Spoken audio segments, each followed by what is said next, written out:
Good evening, good night, good afternoon, good morning, wherever you are in the world. You have just watched the mighty Nearco, owned and bred by Senatore Federico Tesio and Marchese Mario Inciso della Rocchetta, winning the Grand Prix de Paris at Longchamp in 1938. When Nearco went to stud, he completely changed the world of thoroughbreds. You should bear in mind that nowadays, whenever there is a race, I'm talking about thoroughbred, all over the planet, at least over 90% of the runners, they carry Nearco's blood. And this is a phenomenal achievement. This evening, I should say that I have a very special guest, a guest whose name is Alan Newman, commonly known as Alan Ginger Newman, and he wrote a beautiful book, which I show you now, which is Not What You Know, has been published by Star Sports, the bookmaker. Alan, welcome to the program. Good evening. How are you? I'm very well, Alan. Just to start our conversation, I would like to read a few lines which you wrote on the back of your book. I made books all my life. Now I have written one. My name is Alan Ginger Newman. Welcome to my world of gambling and the characters that lurk within. From greyhound racing at White City, to boxing at Brighton, to living the high life on board Concorde, I share my memories of a lifetime in betting. Many things have changed in the world of gambling, but one thing has remained consistent. It's not what you know. This is perfect, and I really enjoy reading your book because I think that most of the people watching now, they should have their book, they should read it. Let's start from that sentence, is not what you know. Why you say that, Alan? Well, I believe it was my father's education of telling me it's not what you know, it's who you know. You learn more from people than you actually learn from yourself. I understand. Then you, I mean, as you wrote in the book, you started to be involved in bookmaking because your father was a bookmaker. Is that correct? My father was a bookmaker on a greyhound track. He started making a book at the old Wembley Stadium in 1927, and it is reputed that on that meeting, the first one in London, there were 76,000 people at the dog track. 76,000 people at the old Wembley. Yeah, and the last time I went to Wembley, I think the people might have come to 400. Oh my God, that things change dramatically. And reading your book, there you tell fantastic stories. And at the time there were big gamblers. I mean, the stakes were very high at the time. Yes, I mean, when I started making a book, I would say there was a lot of cash around. It was a different type of world. I mean, we never knew what a credit card was. So everything was cash. The businesses were cash. And a lot of the people punting were, how can I say, people who got cash in their hand, and some of it they didn't know what to do with it. And dog racing was an outlet. There were no betting shops. Yeah. So people came to the track. At one time, greyhound racing was the second biggest spectator sport in Great Britain. You know, next to football, soccer, greyhound racing was the biggest attraction for people. And I started to make a book in 1958 when I was 18. Sorry, Alan, if I interrupt you, but before you start making a book, I just because I know what you have written, sorry, you work also as a tic-tac man for your father. I was the second best tic tac man in the south of England. There was I one, like to explain people watching that tic-tac was a sort of a language with the hands, and the bookmakers they used to communicate between themselves about the yes, odds, very, saying even money is like that, if I well yes, remember, five that's to very, four is like that, 6 to 4 is like that, probably 2 to 1 on the that something. must have been the Italian tic tac signs because it was But even money is correct. even money's correct. Yes, 5 to 4 5 to 4. Yes, and six six to to four. four, Ah, 6 to 4. Sorry. and 7 to Anyway, 4. yes. Anyway, after that, you start. You say that you start making your book in 19. 58. You had to be 18 to be allowed to bet legally. And I started making a book at Wembley Stadium in 1958, and I was there until the track closed in 2000. I was also in other tracks, but Wembley was my main track. But at the same time, my father was betting at Wimbledon. He also bet at White City. We sort of keep the W's. Wembley, White City, and Wimbledon were our main tracks. And as you have wrote in the book, as you have written, sorry, I made a mistake, as you wrote in the book, your life was something unusual because you were enjoying your life, winning money, flying all over the world, enjoying life also. Yes, because as my father said when I said to him, "I'm going to follow in your footsteps and become a bookmaker," he said to me, "Okay." He said, "But I must sort of warn you now. You're going to meet the highest of the high in people and the lowest of the low." And I have met Lord and Lady and Sir, and I have met people I know had a gun in their pocket. But in all my years, I never once had any trouble with any of them. So I'm quite proud of that. And then you say that most of the time, I don't remember if your father or yourself were the first to write the odds. No, I don't think we weren't definitely the first to write the odds, but we were the first people that I can find who ever sponsored greyhound racing. My mother actually started becoming a sponsor of greyhound racing back in the 1950s at Wimbledon Stadium. All And right. we carried on sponsoring races right up until the end, as far as I'm concerned, because I now have retired from bookmaking, but only just. I know that.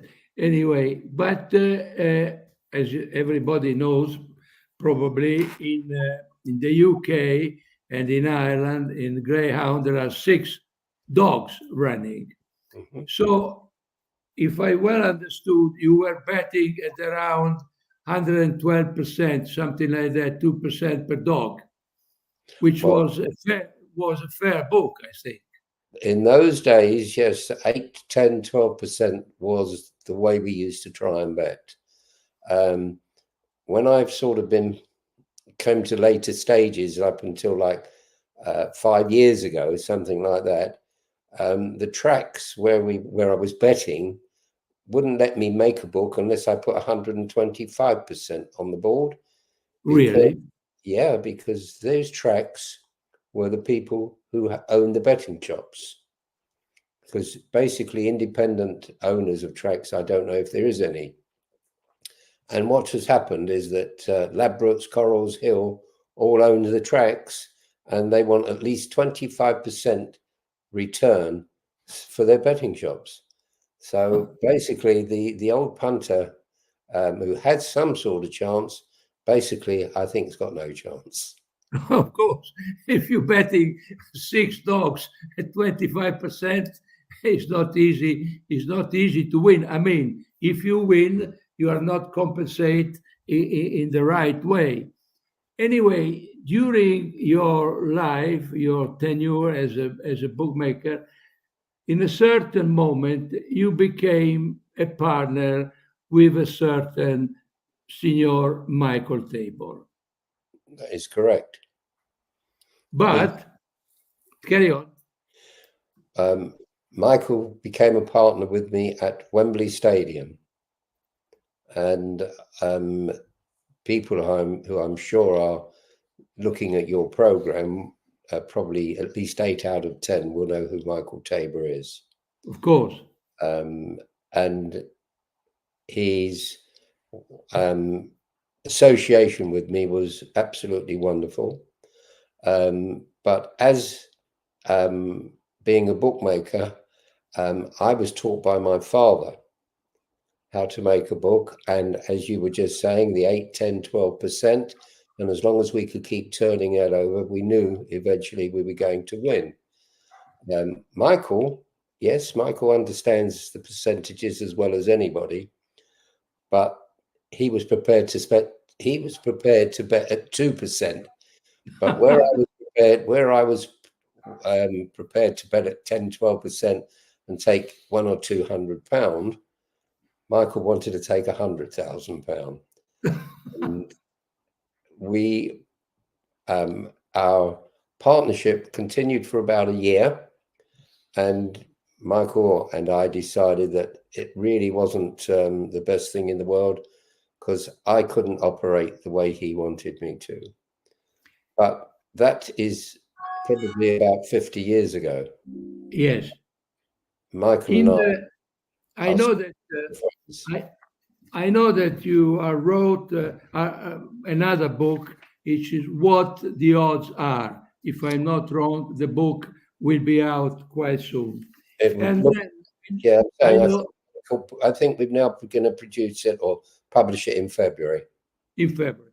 I know that Michael Tabor himself, he wrote something at the beginning of the book. And then I would like to read just a few lines, because they go very well for what you have said just a minute ago.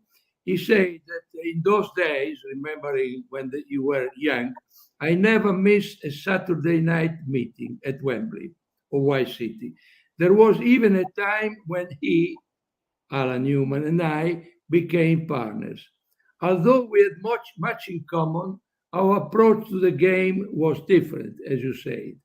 As I said, he had learned bookmaking from his father, a guy whose aim was to limit his losses. Me, the sky was the limit. Although that was the only difference we had, thus, after a year, we decided to end that partnership. For many, that may have ended the relationship, not us. The friendship remained solid. And this is great.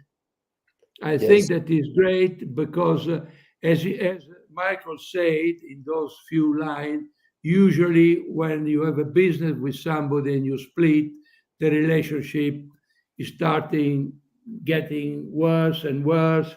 And at the end of the day, you might have also a disagreement or something. So much so, our relationship has continued to flourish. Tomorrow, I am getting on Michael's plane. I'm flying to Del Mar for the Breeders' Cup. That's what, and then I know because I see you, that every time that there is a horse carrying Michael Tabor colors or Coolmore colors, you are there with Michael and the other people, what Aidan O'Brien called the lads. Yes. Now, if you don't mind, we have a short break. Don't go away. Stay with us.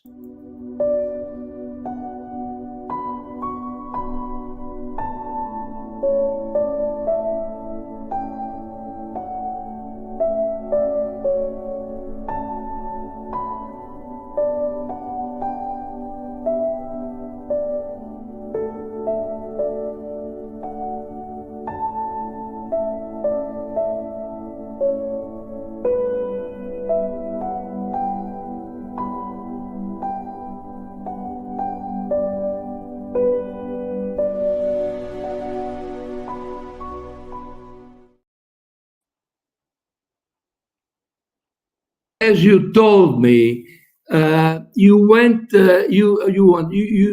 how can I say, you opened a book until I think a few months ago, until a couple of years ago at the Greyhound meeting. I'm sorry, I missed that. I'm saying you told me that you work as a bookmaker few days a week Yeah. until a few years ago. No, not until a few years ago, till a few weeks ago. Oh my God.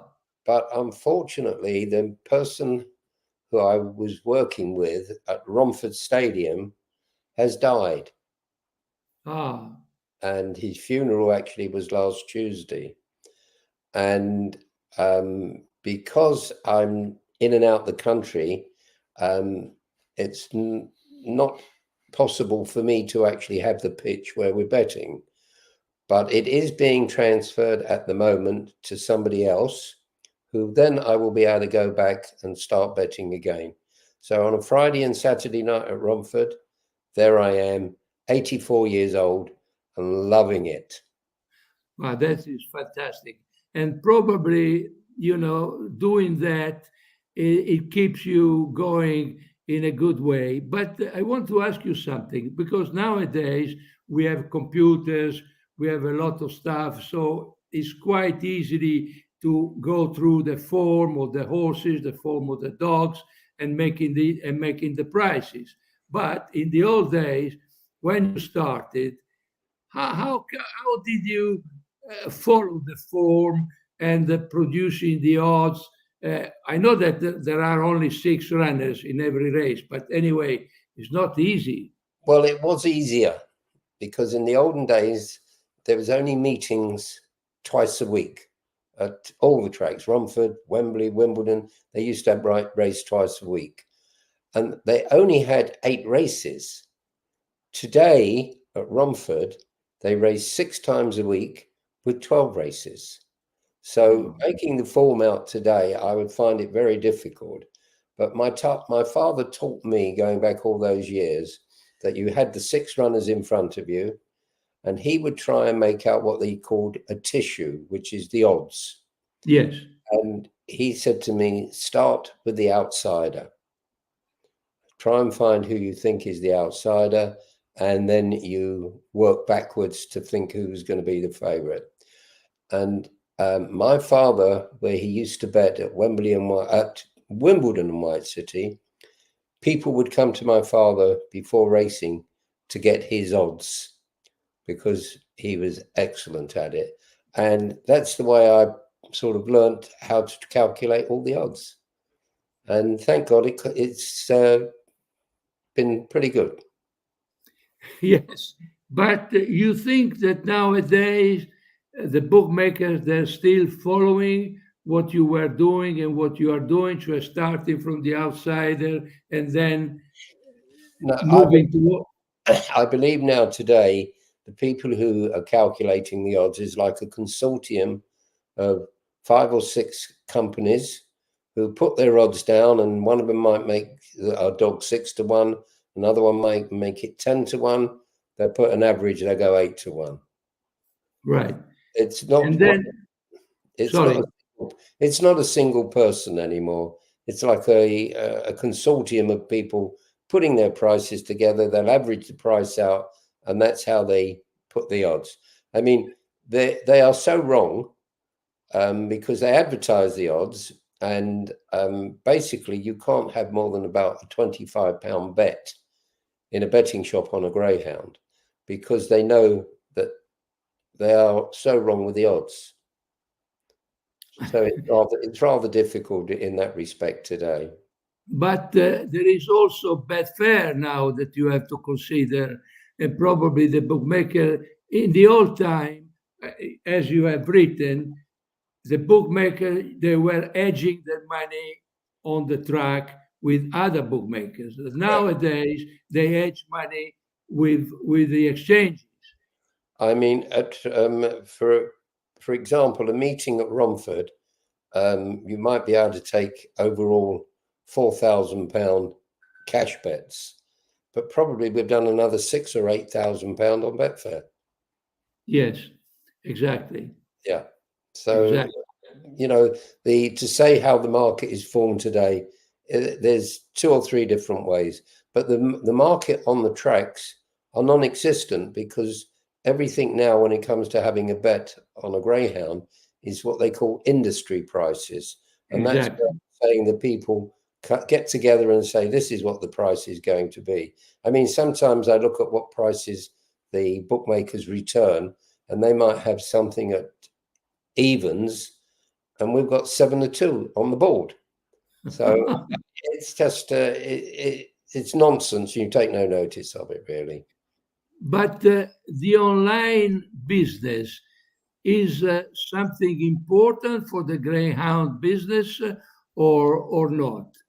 Well, I think it's the only thing still keeping it going, because, as you know, if I said to you that Romford race 6 times a week, well, apart from a Friday night or Saturday night, you can go to the other 4 meetings, and there's not many more than us two there. I'm exaggerating, but if there's 30 people on the track, that's quite a lot. Oh my God. And how many pitches? How many bookmakers? On the afternoon, or the afternoon meetings, there's only one, but the bookmakers don't count because they don't make the odds. The bookmakers are there because a punter might walk in and they want to have a bet. So the track have asked the bookmakers to have one representative there, because basically the bookmaker doesn't even want to go there. I Friday and see. Saturday night, there are 3 bookmakers. And that is about the right amount for the right amount of money that circulates in dog racing today. Eh, There is money being gambled on, but it's all online. You yes. know, I mean, at one time it had to be the betting shops, because you'd go to a betting shop and you'd be able to watch it on the television in the betting shop. Well, today you've got this thing called a mobile phone, and you watch it on the phone, so you don't even have to go to a betting shop. Yes. And then nowadays, for the horse racing, the starting price is not calculated anymore with the prices of the bookmakers on course, but they're calculated online, All online, yeah. because the business is there. The Yeah. business is there. I mean, when you see, when you're talking about horse racing, I've got to be honest. My wife passed away just over 9 years ago, and for me to go horse racing was probably maybe 3 times a year. But when my wife passed away, Michael said to me, "Why don't I come horse racing?" And as you know, I go horse racing quite often. But the Yes. difference between the gambling on greyhounds and the gambling on horse racing is we're in different atmospheres, different universes. You know, to say greyhound racing, there might be, for example, 100. The example of horse racing would be 1,000,000. They are so far apart. Yes. So, but the horse race tracks are suffering too. Yeah. Uh, the betting shops, again, there's betting shops closing because everybody can gamble on the phone. They don't have to go to the race course. The race course costs you a lot of money to go, to get in and to have a drink or something. You're probably starting £100 behind before you go. So, Exactly. but saying that, I do know a bookmaker who is buying more pitches at the race courses now, because he's saying on his online gambling that's going down. So I'm not sure where it is, and I'm not sure where it's going. I know people who want to have a bet are finding it nearly impossible to have a bet. Um, we were at Ascot the other day, on which I think is probably their, apart from the Royal Ascot, is their biggest meeting, Champions Yes. Day. They have a betting shop down there called Betfred, I think, or I'm not sure who Yes. it is. But And he'd been having £100 bet, £100 bet, and it came to a race, and he went down and he asked for £1,000 bet. They refused the bet, not for the size of it. They want to know where he got the money from. Has he got a bank account? Well, you know, gamblers are not going to stand for that. I do know that in the last year, I know of 4 people who I would call illegal bookmakers. Yes. And a Uh, lot of offshore bookmakers now yeah, working. and that's going to kill the bookmaking trade altogether. And it's going to kill the horse racing business, the Well, horse that's racing, I, because of this affordability check. yeah. Without the gambling, there will be no horse racing. Exactly. The So final question that I have for you, Alan, is a special one, because you told me that you would have revealed a secret. So why the horse Thunder Gulch, owned by Signor Michael Tabor, who won the Kentucky Derby, was named Thunder Gulch? Peter Bren, who Yes. I think you know quite well, told me that he named it Thunder Gulch. His wife, they'd been going, him and his wife had been going on cruises. And his wife turned around and said, I don't like going with all these people. I think we should buy a yacht. So he went, I think it might be somewhere near where I'm going tomorrow, San Diego. And he went to see this yacht. And his wife fell in love with him. And the yacht has already had a name. And that's Thunder Gulch. And that's where Oh it my came. God. Yeah. But Peter Brandt at the end, he hasn't bought the yacht, I think. Or he bought the yacht. He brought the yacht, yeah. Yeah, he did. He brought the yacht. For his wife, Stephanie Seymour, that she was named Thunder Gulch, and that's where Thunder Gulch came from.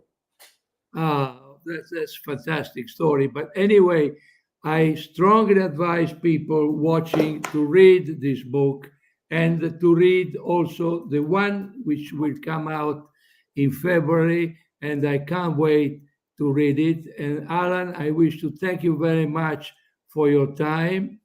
And then I hope you will enjoy the Breeders' Cup, and I will see you soon. Thank you very much. Ciao. Ciao.